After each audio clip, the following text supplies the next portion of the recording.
Mudah-mudahan Allah menjadikan pengajian ini sebab pengampunan bagi segala dosa, dan dengannya Allah mengabulkan segala hajat dan menjadikan kita di antara hamba-hamba-Nya yang bertakwa. Amin ya rabbal alamin.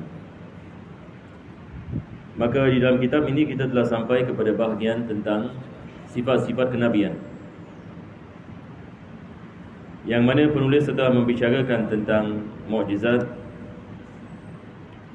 beliau membicarakan tentang sifat-sifat Nabi SAW dan para anbiya secara umum.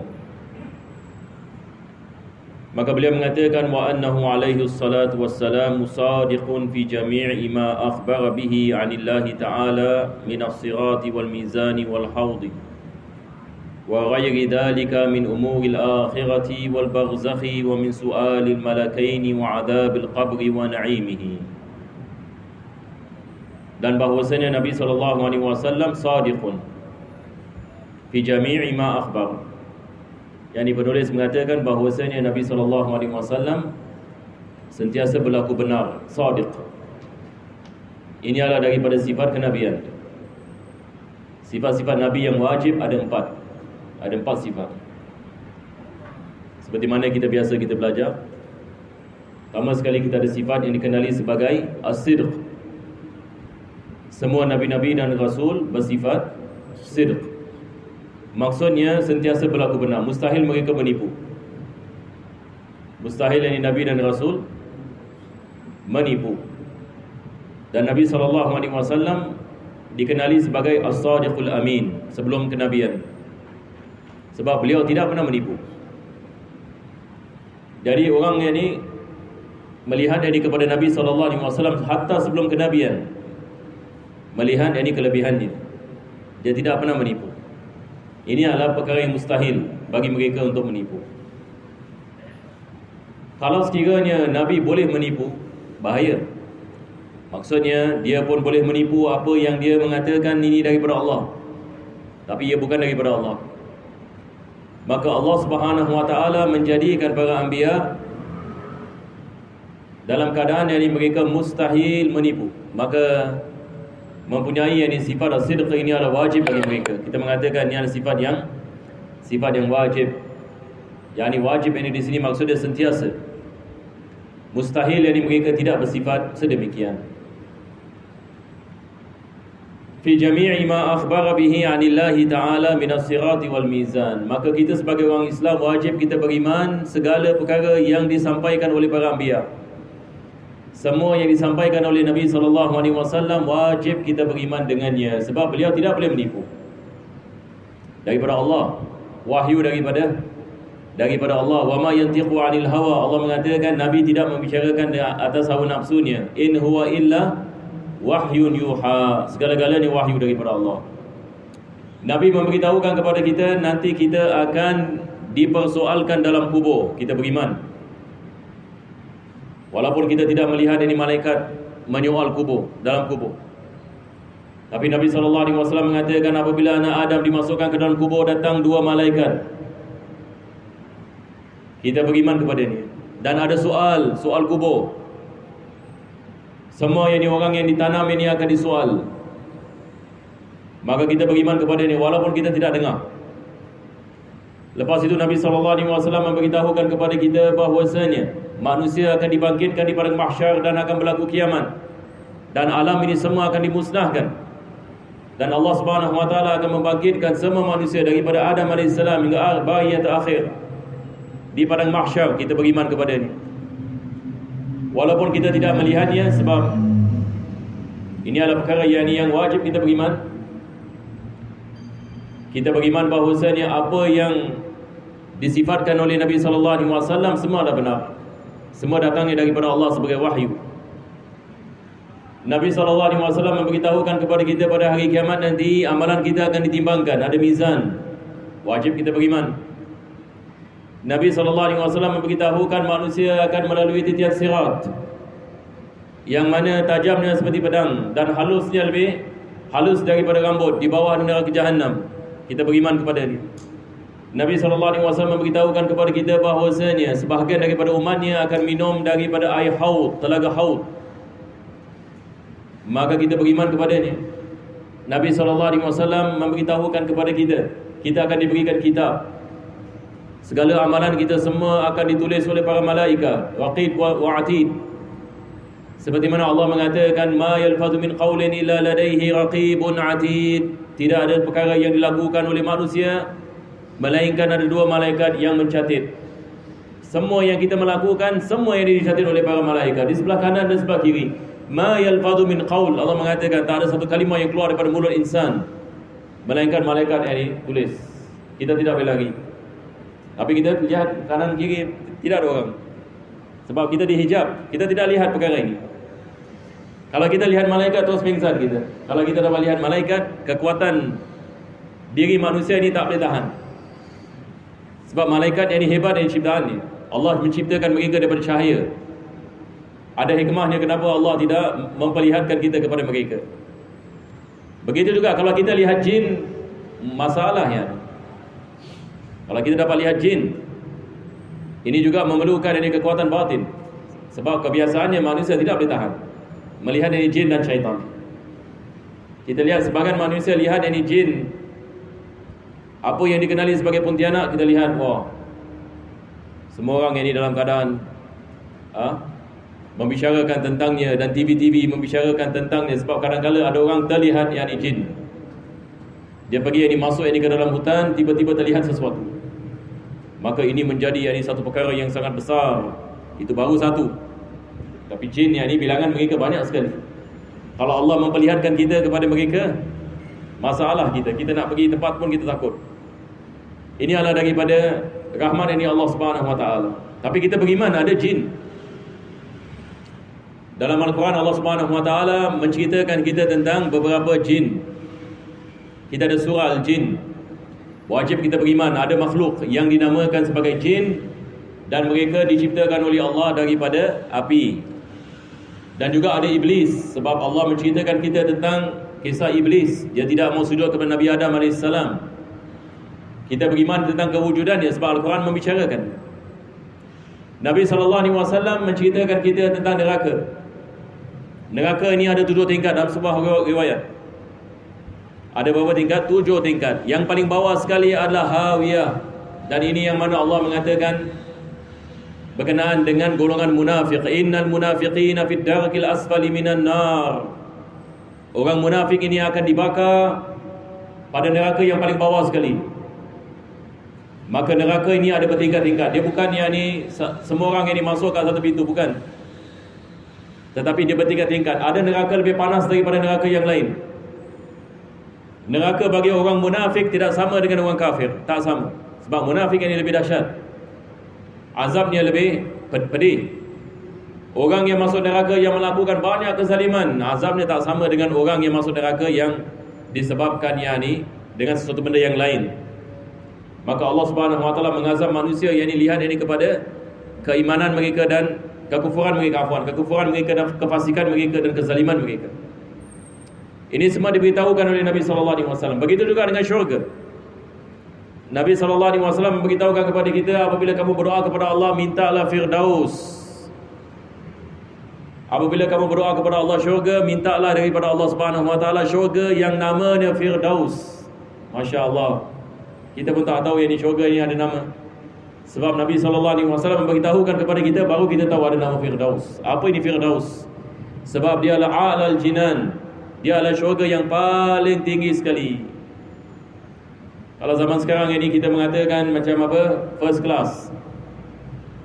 Kalau kita naik kapal terbang, kita ada first class, ada business class. Lepas itu ada ekonomi. Satu orang mengatakan, saya akan beri awak free masuk kapal terbang ini. Awak boleh pilih nak first class, business class, ekonomi. Agak-agak orang pilih mana satu? Yang ini maksudnya kalau diberikan pilihan, first class, orang akan pilih ini first class. Betul ke tidak? Ini biasa, manusia begitu. Satu orang kalau diberikan pilihan, awak boleh masuk hotel free, awak boleh pilih awak nak hotel 5 bintang ke 4 bintang ke 3 bintang ke 2 bintang. Orang semua akan pilih yang 5 bintang. Syurga pun sama juga. Allah Subhanahu Wa Taala, syurga ini ada 7 pintu. Ada syurga Firdaus, ada Darul Ma'wa, ada Darus Salam. Ini semua nama-nama syurga. Begitu juga ada syurga Aden, disebutkan dalam Al-Quran, Jannatu Adnin, Syurga yang dikenali sebagai Aden.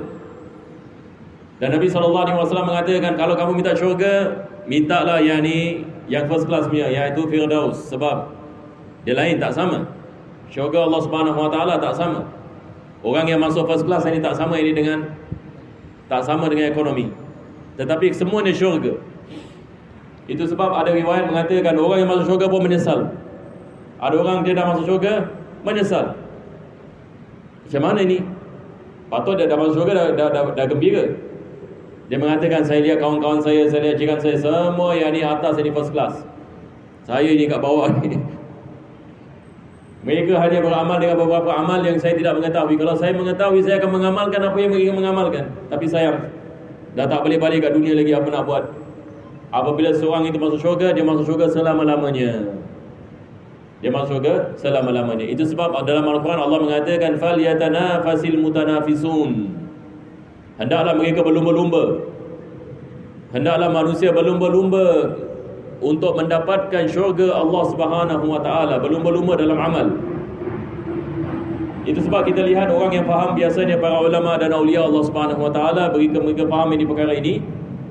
Kita lihat mereka beramal macam orang yang tak pernah kenal penat. Mereka bangun malam, mereka baca Quran, lepas itu mengamalkan sunnah, dan mereka menjaga sunnah dan berzikir, dan tiap-tiap masa ingat kepada Allah Subhanahu Wa Taala. Orang yang biasa lihat ni tak faham kenapa mereka buat macam ini. Tapi mereka sudah lihat ini kelazatannya, mereka sudah faham ini hakikatnya. Mereka sudah memahami maksud dan ke mana mereka akan kembali. Dan perkara seperti ini akan mendatangkan kebahagiaan di akhirat, dan akhirat adalah maksud hidup ini, bukan dunia. Kita lihat orang yang telah memahami perkara ini, mereka beramal seperti orang yang tidak kenal kepada penat. Sebahagian sahabat Nabi SAW, Allah mengangkatkan hijab, mereka lihat syurga. Cuba bayangkan, satu orang ini dia melakukan salat, Allah bukakan hijab, dia lihat syurga. Lepas dia lihat syurga, apa jadi? Khalas, dia tinggalkan segala-galanya, terus ibadah sampai mati. Dah tak boleh lagi. Betul tak? Satu orang kalau Allah SWT memperlihatkan dia syurga, Al-Imam Al-Haddad mengatakan, kalau Allah membukakan hijab manusia, kalau Allah SWT melihatkan kepada dia syurga dengan neraka, dia akan tinggalkan dunia terus. Dia akan cari seperti gua ataupun tempat yang mana dia boleh jaga makanan dan minum. Sebab dia hanya nak ibadah kepada Allah saja. Dah tak ada benda lagi. Tak mau kahwin, tak mau apa. Dia akan terus ibadah kepada Allah Subhanahu Wa Taala. Sebab dia sudah lihat dia sudah lihat apa yang Allah yang disediakan bagi orang yang beriman dan beramal. Tetapi ini daripada hikmah Allah menghijab ini manusia. Jadi ini adalah ujian kita. Mudah-mudahan Allah Subhanahu Wa Taala memberikan kepada kita taufik. Jadi kita wajib beriman atas apa yang telah disampaikan oleh Nabi SAW. Penulis di sini mengatakan minas sirati wal mizani wal haudi. Beriman kepada sirat. Sirat ini adalah titian. Beriman kepada mizan. Mizan ini adalah timbangan. Amalan kita semua akan ditimbang, yang baik dan yang tak baik.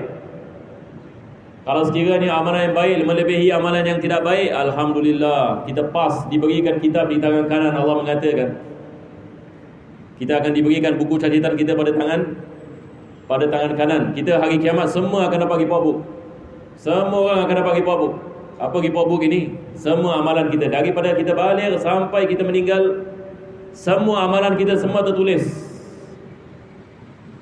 Lepas itu ditimbang amalan kita. Kalau yang baik melebihi yang tidak baik, alhamdulillah, selamat insya-Allah. Diberikan kitab pada tangan kanan, pas, ini masuk syurga. Tapi ada orang yang diberikan kitab di tangan kiri ni, maka ini mendapatkan azab ini daripada Allah Subhanahu Wa Taala. Jadi Nabi SAW memberitahukan kepada kita tentang perkara ini. Dan juga ada hadis Nabi SAW, ada orang yang dia kembali kepada Allah tidak melakukan satu kebaikan, tak pernah melakukan kebaikan. Ini pengecualian. Maksudnya kalau Allah nak ampunkan boleh. Ada manusia Allah Subhanahu Wa Taala ampunkan dosa mereka. Ini kita mengatakan jarang, perkara yang jarang dia boleh berlaku, dan orang tersebut ini manusia yang paling beruntung.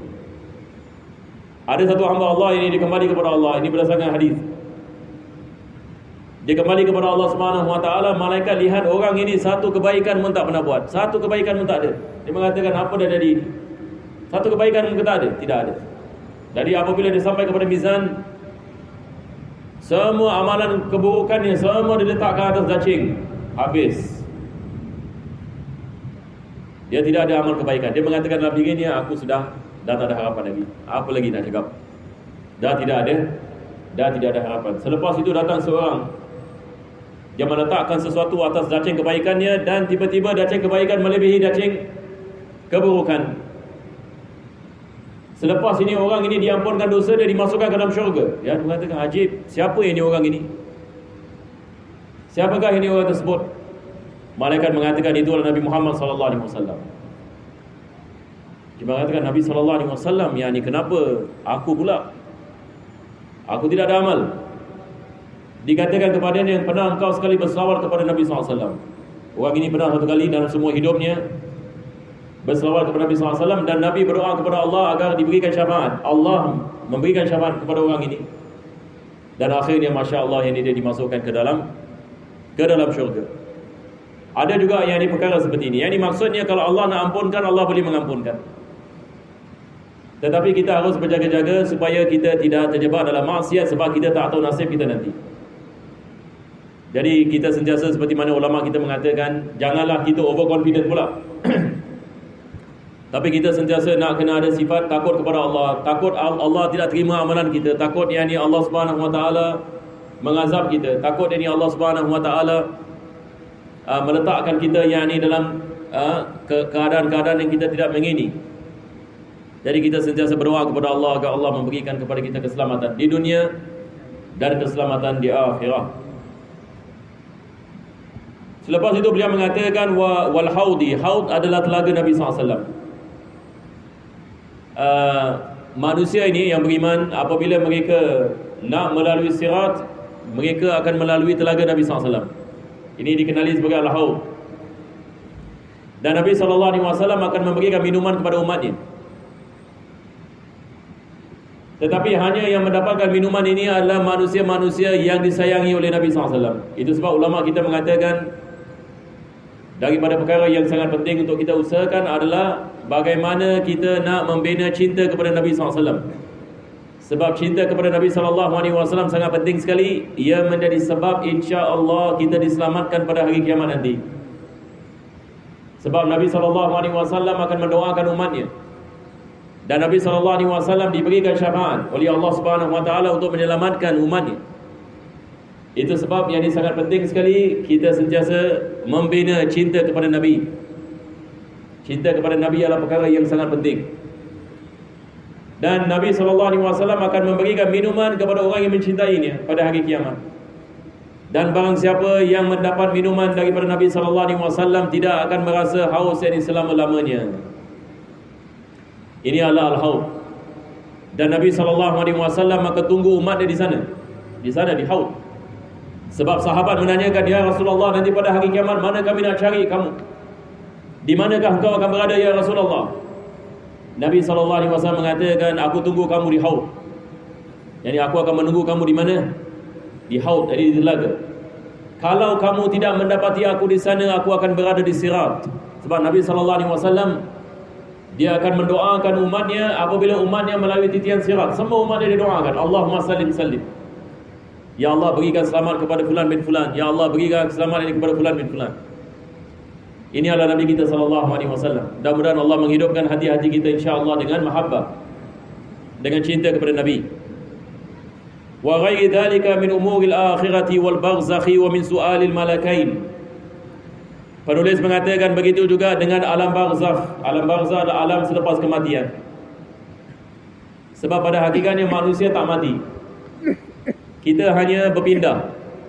Kematian ini hanya perpindahan saja. Dia bukan kematian. Dia perpindahan. Perpindahan daripada satu alam kepada alam yang lain. Tapi ramai orang menyangkakan kau dah mati, dah habis dah. Dah habis. Dah tak ada apa-apa lagi ini, khalas. Belum lagi. Ini kematian baru start, baru beginning. Bagaimana ini habis? Sebab manusia akan pergi kepada alam yang lain, alam yang dikenali sebagai alam barzakh. Dia masuk dalam kubur. Lepas itu yang ni datang malaikat menanyakan kepada mana Rabbuka. Dia mengatakan aku dah mati dah habis, macam mana ini? Soal lagi. Iman. Tak boleh lagi manusia. Firaun ini apabila dia tahu ada kehidupan selepas mati, dia minta kepada Allah Subhanahu Wa Taala agar Allah menyelamatkan dia, tapi dah terlambat. Allah membukakan hijab, dia lihat malaikat. Dia mengatakan aku beriman ya Allah. Dia mengatakan dah terlambat. Sekarang Allah mengatakan sekarang kau nak beriman. Ini dalam Al-Quran. Firaun yang mengaku dirinya Tuhan, bila dia diangkat hijab, dia pula nak beriman. Padahal bila dia masih hidup dia mengatakan aku adalah Tuhan. Sekarang bila dia dah meninggal ni, baru dia tahu. Dia dah lihat dari malaikat maut. Baru dia mengatakan sekarang ini aku beriman ini kepada Allah. Allah mengatakan kau dah terlambat. Sebab yang ini iman selepas diangkat hijab tidak kira. Kalau tak, semua Abu Jahal pun nak beriman. Semua orang akan beriman. Jadi ada yang ini kehidupan selepas mati, yang dikenali sebagai barzakh. Dan datang dua malaikat dan menanyakan beberapa soal. Siapa Tuhan kamu? Ada orang mungkin menyangkakan, ini soal macam senang aja. Siapa Tuhan kamu? Allah. Siapa Nabi kamu? Muhammad. Nampak macam senang, tapi masalahnya bukan lidah kita yang menjawab. Ini semua daripada hati iman. Memerlukan kepada tasbih. Kalau tak, semua orang ini boleh jawab. Kalau kita gunakan logik, orang yang bukan Islam ini pun dia boleh hafal dulu. Sebelum dia meninggal, dia mengatakan, wah ini malaikat mau datang. Dia mengatakan, dia hafal ini jawapannya. Ini bukan ceritanya sama ada kita ingat ke tidak ingat, tetapi ini berbalik kepada keimanan. Iman kita yang akan menjawab. Selepas itu, kalau manusia pas ini the test, dia boleh jawab, Masya Allah. Apabila ditanya, siapa Tuhan kamu? Allah. Siapa Nabi kamu? Muhammad SAW. Di mana kiblat kamu? Kaabah. Wa man ikhwanuka? Al-muslimun wal-mu'minun. Semua ini dijawab. InsyaAllah ta'ala, dia akan dibukakan pintu syurga yang dibaginya di barzakh. Dia tunggu kiamat ini dalam keadaan yang nikmat. Tetapi kalau satu orang tidak dapat menjawab, dia mati dalam kekufuran ataupun dalam maksiat, maka dia akan diazab ini di dalam ini perkuburan, dan dia akan tunggu kiamat. Lepas itu berlaku kiamat, belum lagi habis. Dah kiamat pun belum habis, belum. Semua yang ini roh ini akan dibangkitkan di mahsyar. Semua yang ini akan dibangkitkan jasad dengan roh. Allah akan menciptakan kita kembali di mahsyar. Selepas itu kita akan melalui hisab. Seperti mana tadi kita mengatakan, manusia semua akan dihisab oleh Allah SWT. Semua akan masuk mahkamah Allah. Amalan semua akan ditimbang. Dan manusia akan menghadapi mizan. Kita berdoa mudah-mudahan Allah memberikan kepada kita keselamatan di dunia dan akhirat, dan memberikan kepada kita husnul khitam. Mudah-mudahan Allah mengampunkan segala dosa kita zahir dan batin, dan menghidupkan hati-hati kita dengan iman dan taqwa, insyaAllah. Amin ya rabbal alamin. Alhamdulillah rabbil alamin. Allahumma salli wa sallim ala sayyidina Muhammad wa ala ali sayyidina Muhammad. Rabbana atina fid dunya hasanah wa fil akhirati hasanah wa qina adzabannar. Sallallahu ala sayyidina Muhammadin wa ala alihi wa sahbihi wa sallam. Alhamdulillahi rabbil alamin. Al-Fatihah. A'udzu billahi minasyaitonir rajim. Bismillahirrahmanirrahim. Alhamdulillahi rabbil alamin.